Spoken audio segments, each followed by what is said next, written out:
ถ้าหัวใจน้องยังไม่แน่ รู้ไหมใจพี่อ่อนแอเป็นโรคแพ้สัญญาลอยลอยสัญญาให้ไว้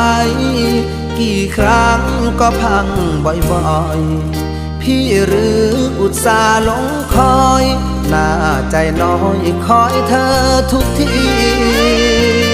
สัญญาจริงจังให้ความหวังที่ฝังใจมันจะรักกับพี่ยืนนานปากหวานยืนยันทั้งปีแต่งงานเมื่อพร้อมอย่าหอมยอมใจรักพี่ผลลัพธ์ก็คือช้ำฟรีคนดีไม่มีสัจจาสัญญาเอ่ยมาแล้วก็ลาจาก